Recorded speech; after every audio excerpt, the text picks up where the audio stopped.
اگر آپ نے جان بوجھ کے کوئی ناخن توڑ لیا، آپ بہت سے لوگوں کو عادت ہوتی ہے منہ میں لینے کی، اور بال جان بوجھ کے آپ نے لے لیا، یا کوئی نکاح کا پیغام بھی دے دیا، شادی کا پیغام دے دیا، تو اس سے جو ہے آپ پہ دم واجب ہو جائے گا، یعنی وہاں پہ قربانی آپ نے دینی ہے۔ اچھا، اب سوالات میرے سوال دو تین لکھے بھی تھے، کریں آپ بالکل۔ پہلا تو یہ کہ پہلے کیا تھا کہ ابھی کچھ سعودی گورنمنٹ کی پابندیاں ہوئی ہیں، خاص کر مطاف میں۔ پہلے ہم جاتے تھے روٹین میں طواف کرتے تھے، اب کیا ہے کہ اب صرف جو عمرے پہ آئے گا نا یا احرام میں ہوگا وہ مطاف میں جائے گا، احرام کے علاوہ نہیں جائے گا۔ ابھی آدمی سوچتا ہے یار اتنے دن سے آیا ہوا ہوں میں، کپڑے بھی پہن کر طواف کریں، اگر ہم احرام باندھ لیں اور کہ یار اس طرح طواف پورا کر لیں، نفلی طواف، تو اس کے لیے کیا کہتے ہیں، یا اس کے لیے پھر دوسری جگہ جائیں پھر احرام باندھتے ہیں؟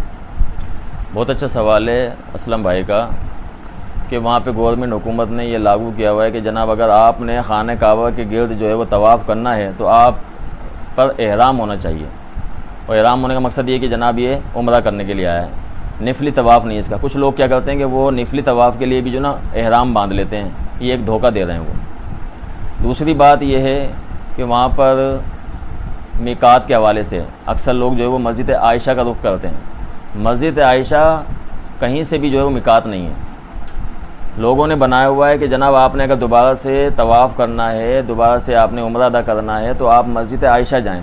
مسجد عائشہ میں صرف حضرت عائشہ رضی اللہ تعالیٰ عنہا کے لیے نبی علیہ السلام نے رخصت دی تھی، چونکہ وہاں پہ وہ تھیں۔ اچھا، اب ایک سوال یہاں پہ میرا ہے آپ سے کہ بالفرض اگر کوئی اہل مکہ ہے، مکہ کا رہنے والا ہے، اور وہ عمرہ کرنا چاہتا ہے تو وہ کہاں سے احرام باندھے گا؟ وہ احرام باندھے گا اپنے گھر سے، وہ احرام باندھے گا اپنے گھر سے، اس کا میقات اس کا گھر ہے۔ آپ اگر 10 دن کے لیے 15 دن کے لیے وہاں پہ رکے ہوئے ہیں تو آپ کا جو میقات ہے، اگر دوبارہ آپ عمرہ کرنا چاہتے ہیں تو آپ کا جو میقات ہے وہ آپ کی ہوٹل ہے، آسانی ہے، آپ اپنے ہوٹل سے جو ہے وہ احرام باندھیں نکل جائیں۔ اس مسئلے کو تو بالکل لوگ سمجھتے ہی نہیں ہیں، مطلب ہم دوسرا عمرہ ہوٹل سے ہی ہوٹل سے کر سکتے ہیں، جی جی۔ تو ہم نہیں کریں گے، میرا خیال کیوں؟ ہمیں پھر یا تو جانا نہیں آپ یہ بڑی غلط فہمی یہی ہے، آج تک لوگوں کو نہیں پتہ لوگوں کو۔ وہ جو آپ نے اگر وہ عمرہ کرنا ہے تو میقات آپ پالیں، لیکن اگر جو لوگوں نے یہ روش بنائی ہوئی ہے پھر آپ ہی کی بات وہ یہ، کیونکہ ہم مختصر آدمی بیٹھے ہیں، جی جی، آپ ہی کی بات ہو گئی، اب میں ہوں، ہم نے ہوٹل میں تھے، یار اس کپڑوں میں طواف کر رہے ہیں تو اندر نہیں جا سک رہے، باہر سے کرنا پڑا، وہاں آدھے گھنٹے میں ہو جاتے ہیں ساتھ، وہاں 2 گھنٹے میں 1.5 گھنٹے میں ایک چکر ہوتا ہے اوپر سے بلڈنگ سے، تو پھر تو ہم ہوٹل سے عمرے کی نیت کریں، واپس مسجد آ پھر سارا عمرہ کرنا ہے آپ نے، پھر عمرے کے سارے واجبات کرنے ہیں۔ وہی میں کہنا ہاں، چاہتا ہوں، عمرہ جی جی۔ کرنا پڑے گا، تو صحیح ہے، وہ تو مقصد ساتھ چل رہا ہے۔ اچھا، اس میں کیا ہے، نفلی طواف میں آپ کے لیے جو ہے وہ سائی ضروری نہیں ہے، ٹھیک ہے جی، صفا مروا کی۔ دوسرا، نفلی طواف میں آپ کے لیے حلق یا قصر ضروری نہیں ہے۔ نفلی طواف میں آپ کے لیے جو ہے وہ زمزم کی طرف جانا یا دیگر چیزیں ضروری نہیں ہیں، اس میں سے آپ طواف کرتے رہیں جتنے کریں۔ لیکن اگر آپ یہ چاہ رہے ہیں کہ میں عمرہ کروں تو عمرے کے لیے ساری وہ چیزیں آپ نے کرنی ہیں۔ میں وہی کہنا چاہ رہا ہوں، اور اکثر لوگ کیا کرتے ہیں کہ وہ اپنی جو ہے وہ باقاعدہ قرآن کی آیت ہے، اکثر لوگ کیا کرتے ہیں کہ اکثر لوگ جو ہے وہ اس چکر میں جو ہے وہ اگر 7 دن رکے ہوئے نا، مثال اگر 7 دن، تو وہ 7 دن جو ہے وہ کوشش کر رہے ہیں 7 عمرے ان کے ہو جائیں۔ 7 عمروں کا مطلب یہ ہے کہ آپ اپنے جو ہے وہ سر پہ جو ہے وہ سمجھ لیں کہ آپ حلق کر رہے ہیں، حلق کرا رہے ہیں 7 دفعہ باقاعدہ 7 دن روزانہ ڈیلی آپ کے سر پہ اس طرح چل رہا ہے۔ اس کی وجہ سے کیا ہوتا ہے کہ آپ کا جو ہے وہ سر زخمی ہو جاتا ہے، تکلف ہے یہ۔ اچھا، پھر آپ کو 2 عمرے تو ویسے ملیں گے اور انشاءاللہ ہمیں طائف سے بھی دیں گے، تو 3 عمرے ہی ہو جائیں گے۔ ابھی لوگ مدینہ والوں کے لیے ذوالحلیفہ ہے، ٹھیک ہے جی، مدینہ سے کوئی آ رہا ہے تو آپ علیہ الصلوۃ والسلام نے سب کے میقات مقرر کر دیے ہیں۔ اگر کوئی دور دراز سے، جیسے انڈیا سے، انڈونیشیا سے، پاکستان سے آ رہا ہے تو اس کے لیے یلم ہے، یہ میقات ہیں اس کے۔ لیکن جو اہل مکہ ہے، مکہ کا رہنے والا ہے، اس کا اپنا گھر ہی میقات ہے۔ مدینہ والے کے ذوالحلیفہ آ گیا، یعنی ہم عمرہ بہت آسان ہو گیا، پھر تو ہم 200 ریال خرچ کر کے جو ہے وہ مسجد عائشہ اور جی جی اصل میں مسجد، ابھی میں نے 6 بندے بھیجے ہوئے ہیں، وہ ہیں کھارو شاہ کے، آپ یقین کریں انہوں نے دن میں بھی 3 دفعہ عائشہ مسجد گئے اور آگے عمرے کیے۔ اور سوال کوئی؟ ہمیں اپنے آپ کو تکلیف میں ڈالنا ہے. دو ہو گئے، آسان ہے، دو ہو پھر گئے. مطلب سے آپ نیت کر کے وہ ایک صلوات یہ ہے کہ چلیں. آج کل یہ جو کاؤنٹنگ تسبیح ہوتی ہے، جیسے ہم اب حرم پاک میں بیٹھے ہیں، عصر میں بیٹھے ہیں، مغرب عصر سے عشاء تک تو ہوتے ہی ہوتے ہیں تقریباً. بہت کم ہوتا ہے کہ چلو یار ہوٹل مغرب میں آ جائیں گے. ٹھیک ہے. تو اوپر بلڈنگ میں طواف کر رہے ہیں، طواف کر لیا ہم نے، ٹھیک ہے. 1 گھنٹے میں آدھے گھنٹے ٹائم، آدھے گھنٹے بچا ہوا ہے. تو جیسے اذکار ہیں، 100 دفعہ کچھ پڑھنا ہے یا 100 دفعہ کچھ، تو آج کل یہ کاؤنٹنگ کی تسبیح چلیے وہی پڑھیں یا انگلیوں پہ پڑھیں؟ کر سکتے ہیں آپ کاؤنٹنگ تسبیح بھی آپ استعمال کر سکتے ہیں. ایزی جی ہو جی جائے گا کہ اتنی خلقت ہے نا، دماغ بڑھیا ہے. اب میں نے پڑھی ہاں، تھی. لیکن اس کو جو ہے وہ اپنی عادت نہیں بنایا جائے. نہیں، بس میں اسی صرف حساب سے. اس کو انتہائی وہ ایک مجبوری کی حالت میں آپ کاؤنٹنگ تسبیح یا جو ڈیجیٹل چل رہی ہے وہ بھی آپ موبائل کے ذریعے آپ جو ہے وہ کاؤنٹنگ کر سکتے ہیں. اس میں کوئی مقبات نہیں ہے. جی. انگلیاں، ہاتھ آپ کا استعمال ہو رہا کرتا ہے. ہوں، مگر میں اچھا، پھر ایک مزے کی بات بتاؤں میں آپ کو. اب آپ نے بات چھیڑی ہے تو میں بتا دوں آپ کو کہ اکثر لوگ انگلیوں پہ بھی جو پڑھ رہے ہیں وہ سب غلط پڑھ رہے ہیں. کیسے؟ ہم پڑھ رہے ہیں سبحان اللہ سبحان اللہ سبحان اللہ سبحان اللہ سبحان اللہ سبحان اللہ، ایسے پڑھتے ہیں نا. ہاں بالکل یہ کہاں ہے حدیث میں کہ یہ آپ پودے جو ہے استعمال کریں؟ صحیح. نبی صلی اللہ علیہ وسلم کی ہم گنتی دیکھتے ہیں کہ آپ علیہ الصلوۃ والسلام کی گنتی کیا تھی. صحیح ہے. تو وہاں پہ ہم جب دیکھتے ہیں تو نبی علیہ السلام کی گنتی تھی سبحان اللہ سبحان اللہ سبحان اللہ، الحمدللہ الحمدللہ الحمدللہ، اللہ اکبر. یہ آپ کی گنتی تھی. یہ انگلیاں چلتی تھیں پوری نبی علیہ السلام کی، الحمدللہ الحمدللہ الحمدللہ الحمدللہ الحمدللہ الحمدللہ الحمدللہ الحمدللہ الحمدللہ الحمدللہ. اور پھر یہ جو انگلی ہے آپ کی پہلی، اس کو کہتے ہیں عربی زبان میں سبابہ. سبابہ و ابہام عربی زبان میں. یہ ابہام اور سبابہ کے کام ہیں. یہاں پہ آپ کی 10 کی گنتی پوری ہوگی، 10 20 30 40 50 60 70 80 90 100. یہ گنتی تو کر ہی نہیں رہا ہے پھر. ہم جو 3 ہاں، تو اپنی آسانی ہے، تو اس لیے اگر اپنی آسانی کاؤنٹنگ کریں تو ٹھیک ہے. اپنی آسانی ہے، آپ جیسے چائے پڑھیں. اچھا، ایک غلط فہمی اور جو ہے وہ میں آپ کو کھول دوں یہاں پہ کہ اکثر لوگ جو ہے وہ غلط فہمی یہ بھی پھیلی ہوئی ہے کہ جناب صرف سیدھے ہاتھ پہ تسبیح پڑھنی ہے. بالکل صحیح. ایسا کہیں بھی نہیں ہے. نبی علیہ الصلوۃ والسلام نے اپنا بایاں ہاتھ بھی استعمال کیا ہے تسبیحات کے لیے. صحیح. یہ میں نے پڑھا کہ جگہ کی جس سیدھے ہاتھ سے پڑھا. یہ غلط فہمی ہے صرف. ہاں، ابتدا یہاں سے کی جائے، انتہا یہاں پہ ہو جائے. یہ کوئی الٹا ہاتھ جو ہے آپ کا کوئی نجس نہیں ہو گیا ہے جس کو ہم نے اتنا ہی گراوا بنا دیا ہے کہ جناب آپ کو صحیح کام میں استعمال ہی نہیں کریں. قرآن بھی تو پڑھ رہے ہیں آپ، صحیح ہے. ٹھیک ہے جی. وہاں پہ آپ چاہے سیدھے ہاتھ کی انگلی لگا لیں، وہاں پہ اتنی شدت و مدد کی جاتی ہے کہ جناب سیدھے ہاتھ کی انگلی لگائیں. آپ الٹے ہاتھ کی بھی لگا سکتے ہیں ایمان بھائی. آپ کوئی مثالوں پہ کوئی یاد دانے کے لیے کچھ پڑھ رہے ہیں آپ، یاد کر رہا نہیں کہ وہ تسبیح کاؤنٹنگ ہوگی تو الٹا ہاتھ سیدھا ہاتھ دونوں استعمال کر سکتے ہیں، تسبیحات استعمال کر سکتے اسلام میں آسانی ہے، لیکن جو کام نبی کریم صلی اللہ علیہ وسلم کی سنت کے مطابق ہو جائے تو اس کا کیا کہنا؟ ہیں. اور کوئی سوال ہو ساتھی کا؟ ایک اور سوال ابھی آپ نے درمیان میں ڈالے، جب ہم پڑھتے ہیں نا لبیک اللہم لبیک لبیک لا شریک لک لبیک ان الحمد والنعمت لک، جب ہم نے میقات آ گیا نیت کی پڑھنا شروع کر دیا. مگر میں نے کتابوں میں پڑھا اور یہ بھی ہے کہ پھر جدہ تک نہیں پڑھتے. یہ پڑھتے ہیں جب بیت اللہ شریف انٹر ہونے سے پہلے یا انٹر کے پاس ختم کر دیتے ہیں. ٹھیک ہے. پڑھتے رہتے ہیں. اس لیے کہ اب ہوٹل میں گئے مصروف ہو گئے 2 منٹ باتوں میں، پھر ہم چائے وائے پی کے ریفریشمنٹ ٹائپ کر کے نکل دیے. پھر ہم پڑھتے پڑھتے جائیں مسجد الحرام کی حجر اسود تک.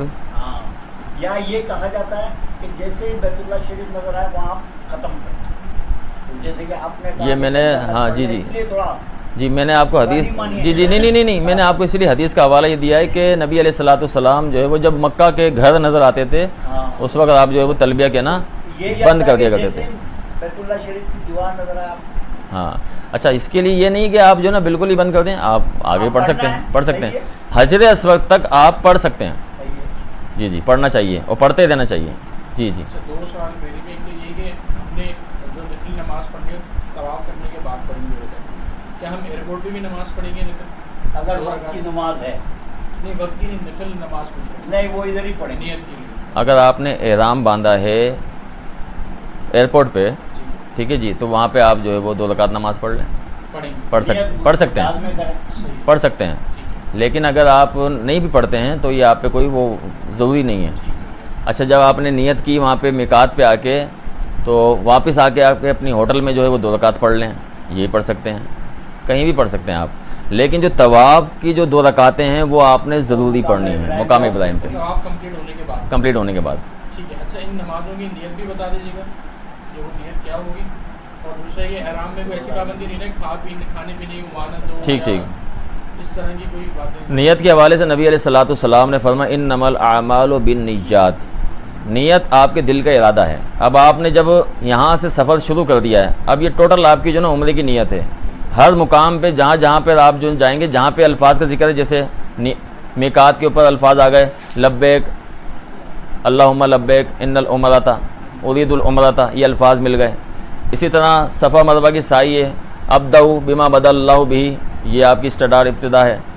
لیکن جو نمازیں آپ پڑھ رہے ہیں ان کے لیے آپ کو نیت کے الفاظ ظاہری طور پہ کہنے کی ضرورت نہیں ہے.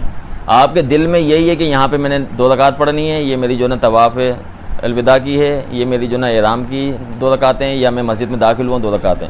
اچھا، ان 2 رکعت میں بھی ان چیزوں کو جو ہے وہ سامنے رکھا جائے گا جو آپ بیت اللہ شریف میں پڑھیں گے. 2 رکعت نماز طواف مکمل ہونے کے بعد ان کو یہ دیکھنا ہے کہ ممنوع اوقات نہ ہوں. ممنوع اوقات 3 ہیں: طلوع آفتاب، زوال آفتاب اور غروب آفتاب.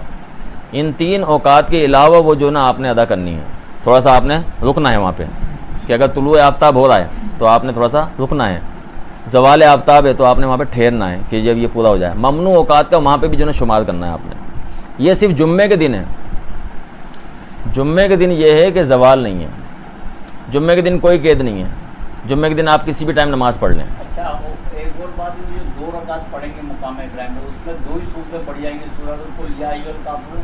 ہاں، یہ بہت اچھی بات کی اسلم بھائی نے. وہاں پہ سنت طریقہ یہ ہے کہ جو 2 رکعت ہم پڑھیں گے، وہاں پہلی رکعت میں سورہ فاتحہ کے بعد سورۃ الکافرون ہے، اور دوسری رکعت میں سورہ فاتحہ کے بعد سورہ اخلاص ہے، قل هو اللہ احد. یہ سنت کے مطابق. جی جزاک اللہ. اور کوئی سوال بھائی؟ اور میں نے آپ سے کھانے پینے کے حوالے سے کھا پی سکتے ہیں. جی جی، آپ کھائیں پئیں، آپ سو جائیں. ٹھیک ہے جی، سو سکتے ہیں. دوسرا یہ کہ آپ اگر احرام باندھا ہوا ہے آپ نے اور آپ چلے گئے آپ اپنے ہوٹل میں، وہاں پہ دوبارہ آپ احرام کھول کے آپ نہا بھی سکتے ہیں. احرام کھول بھی سکتے ہیں. احرام کھولنے سے آپ پہ کوئی نہا بھی سکتے ہیں. کیونکہ یہاں تو باہر یہ ہے کہ آپ نہاؤ گے تو یہ ہو نہیں، ایسا نہیں ہے. یہ بس یہ غلط فہمیاں لوگوں نے بس عمران بھائی بنا دی ایک ہیں. کام